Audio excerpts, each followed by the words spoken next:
जय श्री कृष्ण। आज हम श्रीमद् भागवत रहस्य पहले स्कंद का 27वें अध्याय का पाठ करेंगे। महाराज परीक्षित द्वारा कलयुग का दमन। श्री गणेशाय नमः।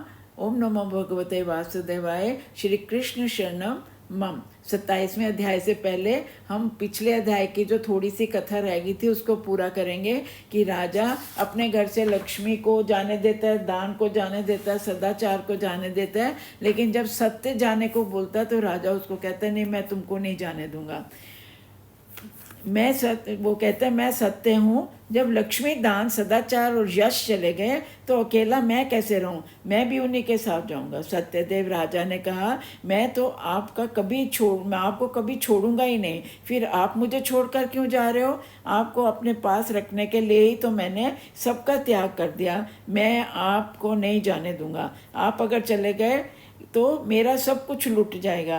राजा ने इस प्रकार प्रार्थना करने पर सत्य नहीं गया, और वह सत्य जब नहीं गया तो लक्ष्मी, दान, सदाचार, यश भी राजा के घर में वापस आ गए। वो कहते हैं बिना सत्य के तो हम सब व्यर्थ हैं, सत्य ही तो सर्वस्व है।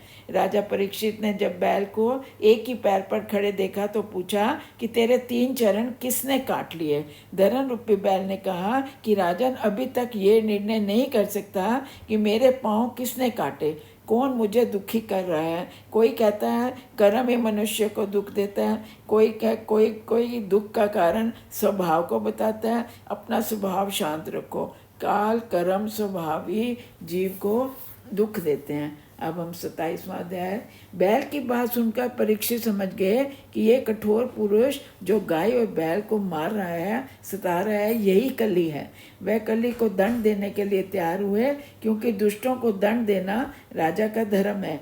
कली राजा की शरण में आया और परीक्षित के चरण स्पर्श करे, और यही कारण था कि राजा परीक्षित की मति भ्रष्ट हुई। जिस व्यक्ति को तुम स्पर्श करोगे उस व्यक्ति के कुछ न कुछ परमाणु तुम्हारे शरीर में अवश्य प्रविष्ट हो जाएंगे। उन्होंने कली के प्रति दया जताई और कहा मैं तुझे मारूंगा नहीं, किंतु तू मेरे राज्य की सीमा से बाहर चला जा।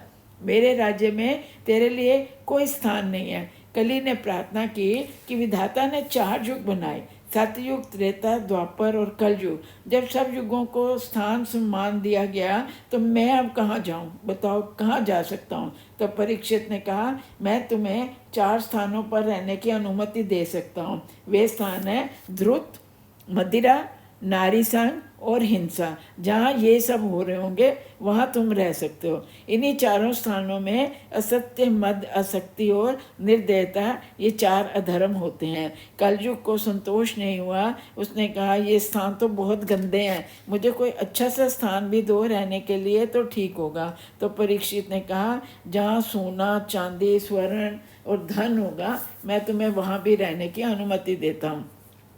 अशुद्ध साधन से जब स्वर्ण घर में आता है तो कली भी उसी के साथ ही घर में आ जाता है। अनीति द्वारा धन कमाने वाले दुखी होते हैं, और वह धन अगर अपने वारिस के लिए भी रखते हैं तो उनके वारिस भी बड़े दुखी होते हैं। असत्य, मद, काल, वैर और रजोगुण जहाँ ना हो वहाँ आज भी सतयुग है। जिसके घर में नित्य प्रभु की सेवा और स्मरण होता है, आचार विचार का पालन होता है, उस घर में कली प्रवेश नहीं करता। बैल के 3 पैर परीक्षित ने फिर लगा दिए, अर्थात धर्म की फिर से स्थापना की। कली ने सोचा कि राजा ने 5 स्थान रहने के लिए दिए हैं, अब कोई तकलीफ नहीं है। अब परीक्षित राजा के घर में भी कभी मैं राजा के घर में भी कभी घुस जाऊंगा। एक दिन परीक्षित को जिज्ञासा हुई कि देखो मेरे लिए मेरे दादा क्या क्या छोड़ के गए हैं। एक पेटी में स्वर्ण का मुकुट था। बिना सोचे ही परीक्षित राजा ने उसे सिर पर पहन लिया। वह मुकुट जरासंध का था। जरासंध के पुत्र सहदेव ने वो मुकुट वापस भी मांगा था, परंतु भीम जबरदस्ती मुकुट उठाकर ले आया। सो ये धन अनीति का था जो कमाने वाले और वारिस को भी तंग करता है। मुकुट अधर्म से लाया गया था, इसलिए कली ने परीक्षित की बुद्धि में प्रवेश कर लिया। मुकुट के जरिए मुकुट पहनकर राजा वन में शिकार करने गए, जो कि कभी शिकार पर जाते ही नहीं थे। अनेक जीवों की हत्या की। मध्यम काल में राजा को भूख लगी तो उन्होंने शमीक ऋषि के आश्रम में प्रवेश किया, जो उस समय समाधि में बैठे थे। परीक्षित ने सोचा मैं देश का राजा हूँ, फिर भी ऋषि ने मेरा स्वागत नहीं किया। जय श्री कृष्ण। आगे शुरू कर पड़ेंगे।